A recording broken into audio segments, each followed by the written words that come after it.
Whitaker and I go to the King George site, but I actually go to the Caroline site as well, so a little bit of both. The United States is a country of preparedness. We've developed countless of resources and professions of infrastructure to protect us from emergencies and disasters. And you're all familiar with our men and women in uniforms that protect us in our day-to-day lives. We have our firefighters that prevent the destruction of our homes and our living spaces. We have our police officers that defend our rights right here in our country. And then we have our armed forces who defend our liberties here and outside of our country. But there's one group of these uniformed officials that aren't often recognized, and those are our emergency medical responders. These consist of our EMTs and paramedics that work with ambulance squads and volunteer rescue squads that respond to your 911 calls. The reason for this presentation today is to destigmatize sort of like the unknown fog that we have around these medical professionals. Because when we're told from the very youngest age that anything emergency medical happens, you just call 911 and you wait for the professionals to arrive. And then as children go up, unless they go into the medical field, nothing's ever expanded upon them. And so I think it's really important that we destigmatize this to lighten the burden on our first responders and also make our country a safer place. All right, so my official culminating question is, how can emergency medical procedures be introduced to and practiced by high school students? My rationale for this question is, of course, I'm a practicing EMT, so this is already a field of interest for me. And I also have a recent experience with a medical emergency. When I was working at King's Dominion over the summer last year, it was before the park opened. It was really early in the morning. There weren't a lot of people around. And I was waiting to clock in, and a gentleman I worked with just fell to the ground unconscious. And everyone around me just kind of froze, and no one knew what to do, no one knew who to call, because obviously the park was closed, there's nowhere to go, and no one knew how to help the man. And then he started kind of convulsing. And luckily, I was an EMT, I had just finished my training, I was able to help the man from hurting himself and contact someone to come take him to the hospital. And just seeing all the other people around me kind of freeze and panic because they wanted to help but didn't know what to do, really kind of inspired me to pursue this project and pursue a world where people will know what to do. So I'm going to give you some history of first aid.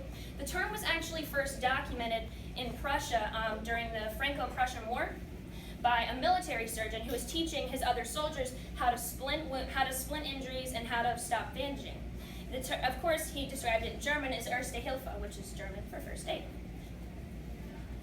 The next big idea was in England, when there used to be an English fraternity called the Order of St. John that later moved into the care of hospice care, so people who were dying, and then moved into pre-hospital care for those who were experiencing emergencies. They actually used the two-wheeled carts that were existing at the time of the Franco-Prussian War, but then they went on to later develop their own ambulance, coined the St. John ambulance, which is the model for a lot of the ambulances that are still built and used today. And then our biggest development in first aid here in America was, of course, Clara Barton. I don't know if any feminist figures in here have heard of her, but she did a lot for expanding women going out to the workplace because she was a nurse during the Civil War. And following the Civil War, she was really inspired by, once she became a nurse, how people would so quickly give her resources and bandages and supplies to care for these soldiers, that she thought there should be a standardized way to distribute these things and train people. So she founded the American chapter of the Red Cross. After she retired from being its president, she later founded the National First Aid Society, and both of these organizations create a lot of the first aid standards that we still use to this day. I'm going to go over some of the first aid practices that you might learn if you ever take a first aid course, which is mainly containing wounds that obviously would be fatal if you don't treat them. So you have bleeding control, which is controlling bleeding. Care for shock, which is making sure a patient is warm and still. Burns, which you would treat with a dry dressing, despite popular belief. Muscle, bones, and joint injuries, which you would treat by immobilizing to not cause any further issue. And poisonings, which of course you would call the poison control center, and they would talk you over the phone whether the patient can ingest water, whether they should be transported immediately, or whether they should wait for 911 responders to arrive. We also have a history of CPR, which if you don't know is cardiopulmonary resuscitation. And while they're often taught in the same situations, they're very, very different. CPR is used when someone experiences cardiac arrest, or they don't have a pulse, their heart stops beating. It's also used sort of when people aren't breathing, but it's not the same thing. So our first big development was in 1940 in France, when the Paris Academy of Sciences first officially recommended mouth-to-mouth breathing for people who were victims of drownings. But we didn't get the idea of chest compressions until 1891, when Dr. Friedrich Maas first performed chest compressions on a victim whose heart had stopped beating. However, these chest compressions weren't successful until 1903, when Dr. George Cryle actually successfully resuscitated someone who was a victim of cardiac arrest. And then James Elam and Peter Safar did a huge contribution that's still used over the day when 911 responders coach people experiencing cardiac arrest. They discovered that expired air, or the air that you exhale, is sufficient enough to provide rescue breaths for people who are no longer breathing. So that's why today, if you ever hear mouth to mouth and you're like, oh, there's no oxygen in that, won't that not work? It's sufficient. And then in 1960, the American Heart Association began CPR training. So this is when the ball really got rolling, because our training procedures became standardized and uniform, so that no matter where you learned CPR, you would always know it high quality in the same way that someone who learned it in California learned it. And practice for CPR, I'm sure you've all heard of it, I really hope so, but if you haven't, you're going to learn today. It's really, really simple. All you have to do is, if you see someone unconscious, you check for their pulse. If they have a pulse, move on. If they don't have a pulse, you're going to push hard and fast in the center of their chest. You're going to allow the chest to sink in 1/3 of its depth and fully recoil. You're going to want to go at the speed of approximately 100 to 120 beats per minute. Not a lot of people can remember that. You can also remember it by going to the tune of Staying Alive by the Bee Gees. That works too. But basically, your goals are push hard and push fast. So some importance in numbers to kind of put into scale how important these procedures actually are. The Order of the St. John, which is still a big first aid regulator, kind of like the American Heart Association is here in England, they did a survey with laypersons, or people who aren't in the medical profession, and they found out that if people were faced with an emergency medical situation, 59% of people would not feel comfortable attempting to save lives. 24% of those people would not even attempt to assist or find someone else to do so.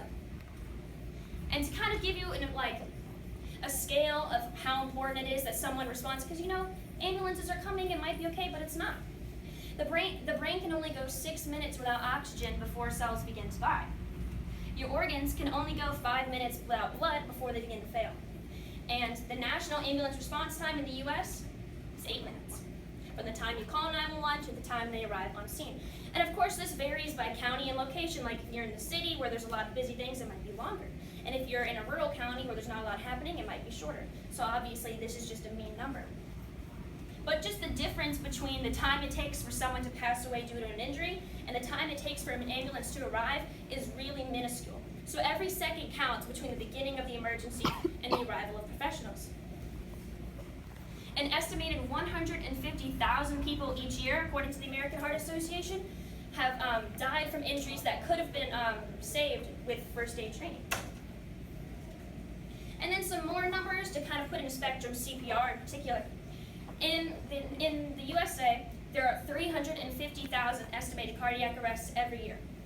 That's about how many people can fit into the largest stadium in North America, the Michigan Stadium, 3 times. Of those 3 Michigan stadiums, 90% of the victims of those cardiac arrests don't survive. But if they received CPR, it could have doubled or tripled their chances of survival. Only 26% of the people who experience cardiac arrest receive CPR, though. So there's a vast quantity of people whose chances could have been doubled or tripled, but they weren't because no one around them knew or felt comfortable giving CPR. So on to my project. Why did I think that teaching these concepts in high school was going to be a good idea? Well, of those 350,000 cardiac arrests, 70% of them occur in the home. So in the home that the person resides in. And obviously, in a survey done by the U.S. Census Bureau, there was on average in America over 1 person under the age of 18 in every household.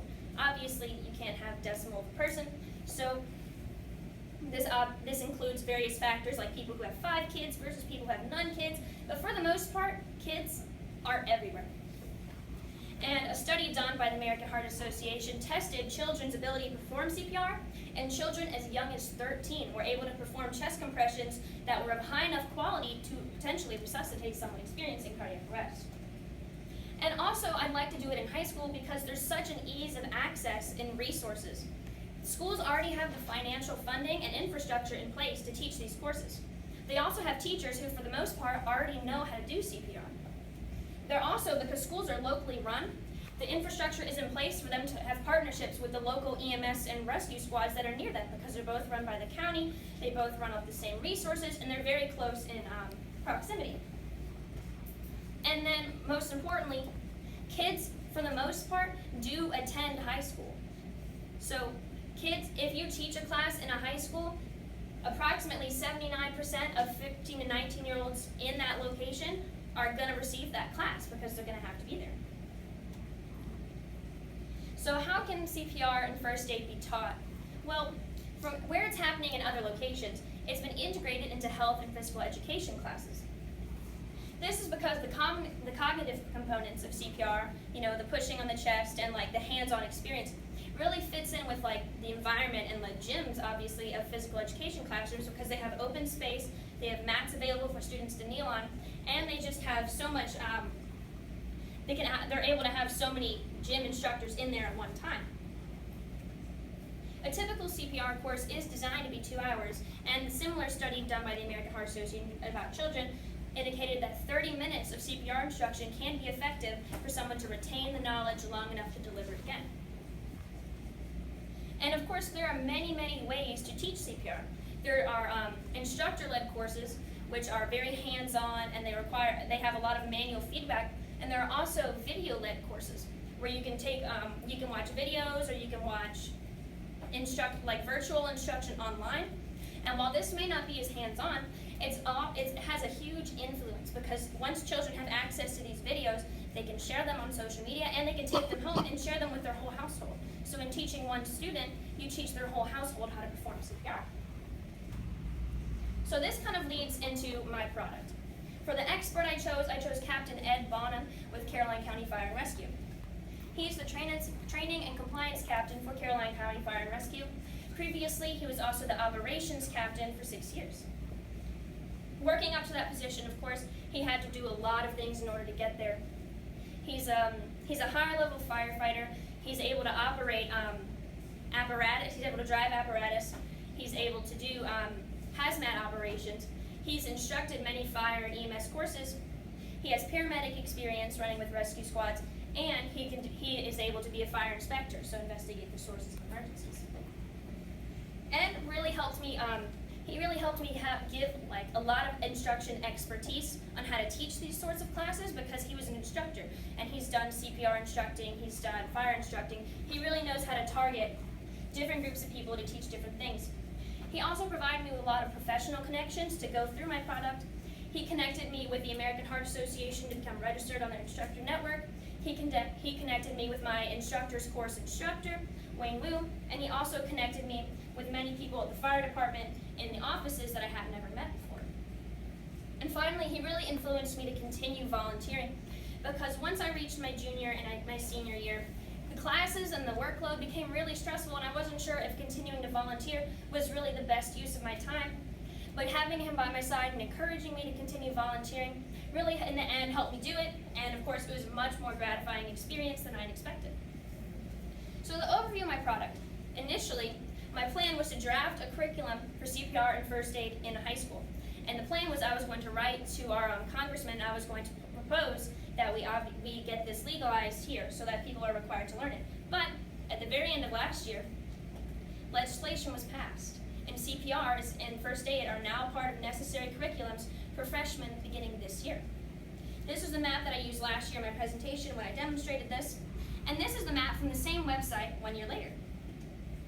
So we have 4 new areas that now have legally required CPR and first aid instruction for high school students. In Virginia, this legislation was passed about 3 years ago, but did not come into effect into freshmen entering this year. So I had to rethink my product, obviously, because it already existed. So my new plan was to kind of catch up the grades of students who were still going to be in high school but weren't going to be able to take these required courses because it wasn't drafted when they were able to fit it into their curriculum. So with Ed's help, I started pursuing becoming a CPR and first aid instructor with the American Heart Association. and the certification that I'm acquiring is a basic life support instructor. This certification will allow me to teach basic life support courses, which are the CPR courses that are taught to EMTs and nurses, and then it'll also allow me to teach heart saver courses, which are the CPR and first aid courses that are taught to laypersons or people who aren't in medical careers. The course that I'm taking is a blended learning course, so it's a combination of instructor-led and online learning, so it's had really the maximum efficiency, but also influence because I'm able to share it with others. So some prerequisites for the product I had to do. I had to be a current provider of the disciplines I was going to teach. So I had to be certified in first aid and CPR. Being an EMT, I already was, but I really had to go through and get my skills reevaluated before I felt up to par to take the course. I also had to align with an American Heart Association training center.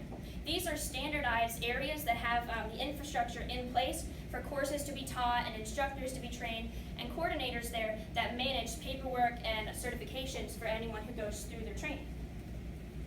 And then I had to complete an instructor candidate application in which I had to compile all of my experience in medicine, my experience in education, and of course my reasoning for why I wanted to do what I did.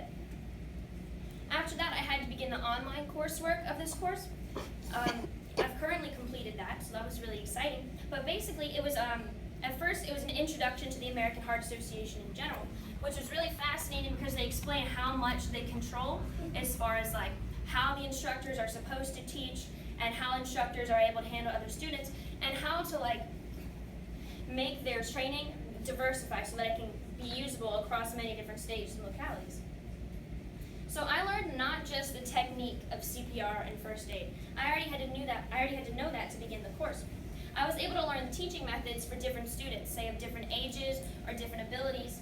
I was also able to learn how to evaluate other skills. And in doing so, that really improved my own skills because administering CPR, of course, if you're the one giving CPR, you might not be paying attention to the placement of your shoulders or the exact timing, but being able to watch someone else do that, in critiquing them, I was really able to master some techniques that I didn't ever consider when performing CPR myself. I also learned familiarity with the equipment that's used to teach these procedures, like the AND mannequins, if you've ever seen, they have like chest compression buttons and you press them and you can breathe into them. I learned how to operate them and take them apart and switch out airbags inside of them, and I learned how to clean them so that they can be reused. I also learned how to operate in educational AEDs, which have remotes for you to control like what settings they give and what instructions they give to the people learning to use them. So that was really interesting as like it gave me an insight to the backstage world of learning these things. So what's happening now in my product? I've been accepted into the American Heart Association Instructor Network as a basic life support instructor. I've completed the online class and online evaluation. I have to vary my skills hands-on Thursday or tomorrow. It was scheduled for Monday, but due to weather, it was pushed back to Thursday. But I'm really excited about it. And then after that, I have to teach a proctored class with my instructor, Wayne Will. This is planned to happen next week, and because it's proctored, it'll be a class of students that he selects and he feels that will be able to learn from me. But after that, I'm free to teach classes on my own. So the first class I plan to teach on my own is a Heart Saver First Aid, CPR, and AED course. This means it's a course open for people who don't have any experience in medicine, and they can be as young as ages 16. After this class, of course, I'm free to teach anything, because I'll also be able to teach pediatric CPR, pediatric first aid, and BLS CPR and first aid, which is supports to EMTs and nurses. So there are really a lot of options that I've gained with my product that I'm really excited about. There are some limitations to the product, to my class size. I can only have up to 6 people in a class that I'm running entirely by myself. In a class where multiple instructors are present, it multiplies by 6, So when Mr. Wu will be with me in the proctored class, there can be up to 12 students teaching. But for the class that I plan to teach on my own, there can only be up to 6. But I'm okay with that. And like I mentioned before, I have other options of other classes I'll be able to teach, and all of this I gained through the one course I have taken. So I'll be able to certify people who maybe want to become babysitters, or maybe want to run with the ambulance. So in conclusion, through my research of emergency medicine and how it can be applied in high school, I found that I improved my skills as a medical provider myself, and I found that it'd be really efficient to integrate these procedures into high school so that it would have a huge influence on all people in this country. And I've become a CPR instructor, and I'll soon be giving my first course, and These are my references, and that is it.